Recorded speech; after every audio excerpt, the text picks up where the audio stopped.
Good morning. This is the day the Lord has made. Let us rejoice and be glad in it, for the Lord is good. He's worthy of praise, and His love endures forever. Hey, today I'm going to tell a story on this beautiful spring day here about another spring day, a spring day that wasn't in Florida, but a spring day that was in a town called Jericho. Now, Jericho is a famous place. Now, Jesus, in this particular story, Jesus is passing through Jericho on his way to Jerusalem for what would be his last week of ministry on earth. He was with his disciples going to the Passover feast, and he was going through Jericho. He had to get to Jerusalem, and he had some pretty doggone important stuff to do there. You know, he was going to be crucified, dead, buried. The third day, the first day of the next week, the new creation would be started because Jesus Christ was going to be resurrected from the dead. So Jesus was on his way to that, going through a town called Jericho. Now, Jericho was a place where God had done some mighty things. The walls came tumbling down. Many people know that phrase. The walls came tumbling down at Jericho. God's power was on display as He led His people into the promised land. God's redemptive purposes went through a person named Rahab. You can read all about that in the book of Joshua. She hid some spies. Her life was preserved. The life of her family was preserved. And she became one of God's people. Actually became one of the ancestors of a king named David and of another king named Jesus. So that happened in Jericho. Now, Jericho was not supposed to be rebuilt. A guy rebuilt it. That story's in the Bible too. And he did so at great personal cost when he disobeyed God in that way. But Jericho was also known, it was a famous place for a road that went from Jerusalem to Jericho that was notoriously dangerous. When Jesus told the story of the Good Samaritan, He put it on the road to Jericho. It was not a safe place to travel by yourself. And so Jesus is traveling with His disciples and with a large crowd. That would not have been unusual going to the Passover. They're passing through a town called Jericho. And there they encounter a blind man. Now, I'm going to be reading this from Mark chapter 10. Of the story of the blind man named Bartimaeus. The story also shows up in Luke and in Matthew, and there are differences between the three. You might want to look at that yourself. But the story as it's recorded in Mark, it kind of has the most color to it. It's the most lively one, so I thought I would work from that one today. Mark chapter 10, starting at verse 46. Blind Bartimaeus receives his sight. That's what the subtitle in the New International Version has here. But then they, Jesus and His disciples, then they came to Jericho. As Jesus and His disciples, together with a large crowd, were leaving the city, a blind man, Bartimaeus, that means son of Timaeus, Bartimaeus, the son of Timaeus, was sitting by the roadside begging. I was thinking about that. How ineffective it would be on most of our roadsides to sit and beg. But if you have ever been with a crowd of people going into a stadium or something along those lines, you might have a better feel for what it would be like traveling with a crowd of people and there's somebody off to the side who is begging. Now Bartimaeus hears that it's Jesus, so here we go. When he heard that it was Jesus, he began to shout, "Jesus, Son of David, have mercy on me." Have you ever been in a crowd going into a stadium or into an event or something like that, and somebody was making too much noise off to the side, such that they began to distract you? That might give you a sense of what the people who were walking with Jesus felt like, because many rebuked him, it says in verse 48. They rebuked him, they told him to be quiet, but he shouted all the more, "Son of David, have mercy on me." Jesus stopped. He said, "Call him."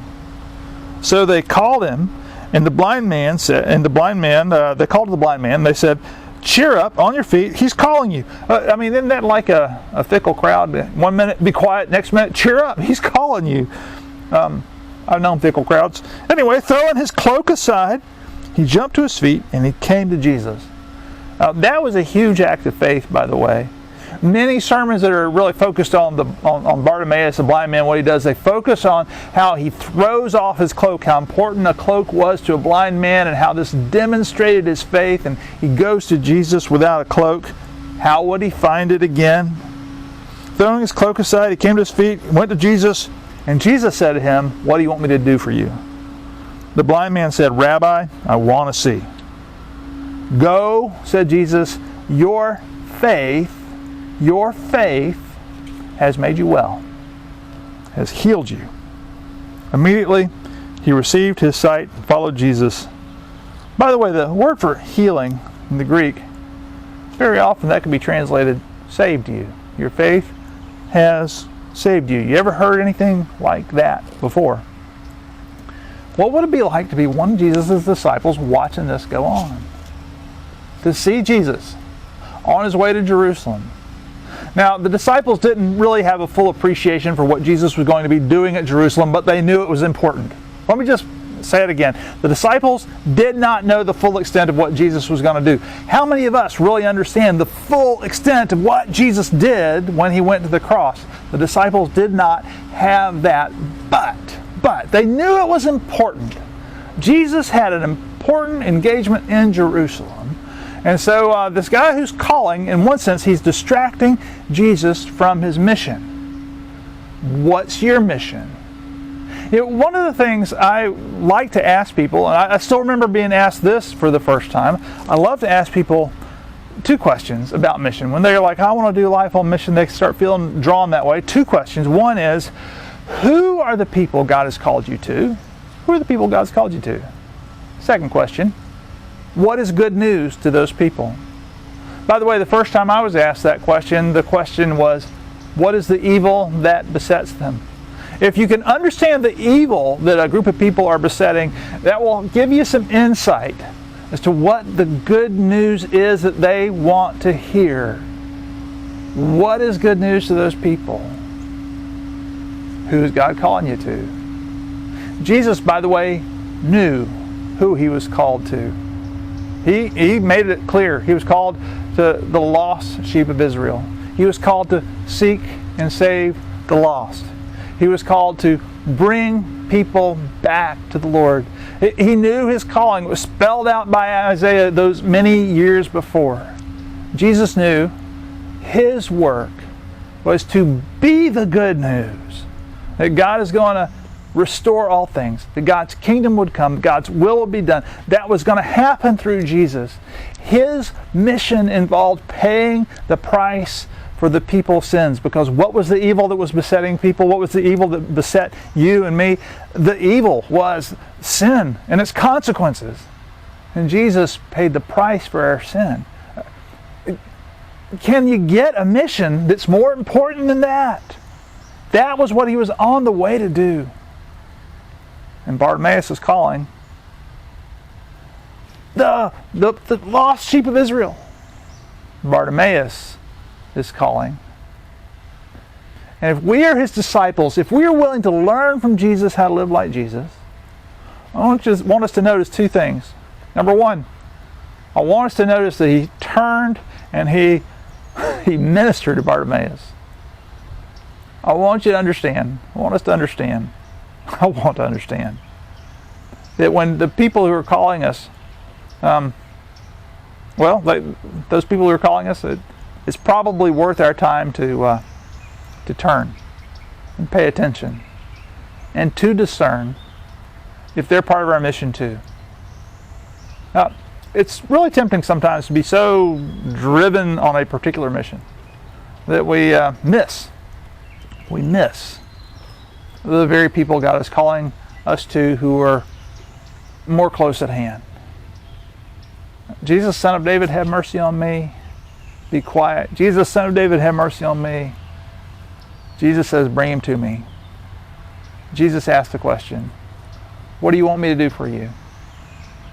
Another way of asking that, what would good news be to you, Bartimaeus? What do you think the evil is that's besetting you, Bartimaeus? And what would be good news? And Bartimaeus says, Lord, I want to see. Hey, if we're to learn from Jesus how to live like Jesus, I want us to notice that Jesus does not assume that he knows what Bartimaeus needs. He asks. You see, assumption is not a place of humility, it's a place of pride. Are we willing to humble ourselves and to ask what people need? Lord, I want to see. Jesus says, go. Your faith has healed you. Yep.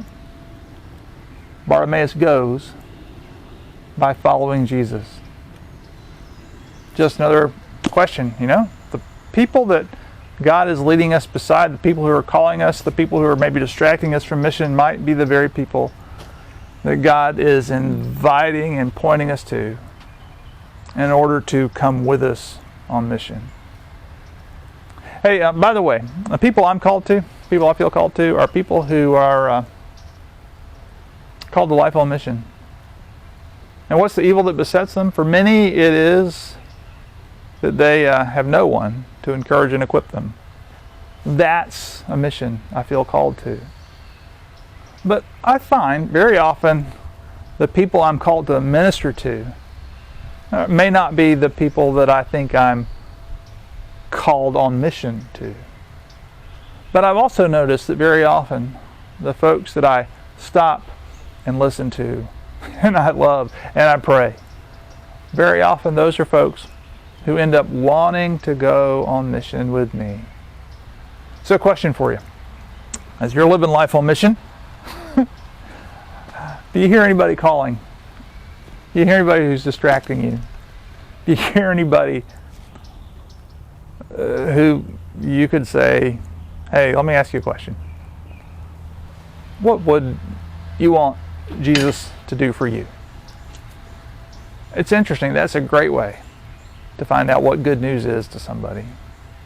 You could ask Jesus to do something for you. What would it be? Question for you. Are you humble enough to ask? Are you willing to pause and ask?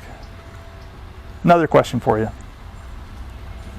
As you're on mission, as you're on your way, are your eyes open and are your ears open to the ones who are calling, to those distracting voices?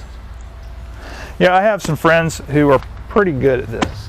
I know my friend Norma is, Norma, you might be watching this. Hi, Norma. She's really good at hearing people call when she's at places like the grocery store or when she's just out with friends.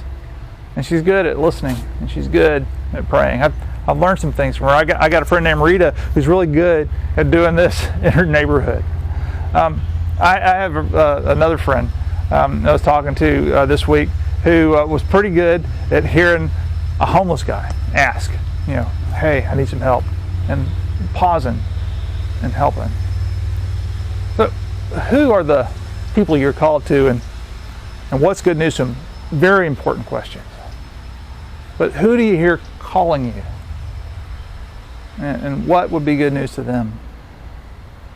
And do you think maybe God's calling you to pause and minister to them as you are on mission? Who knows? Maybe they'll come with you. Because really, you're not going to go anywhere by accident. Wherever you go, God is sending you. Wherever you find yourself, God has a purpose for you being there. Jesus Christ, who lives in us by the power of the Holy Spirit.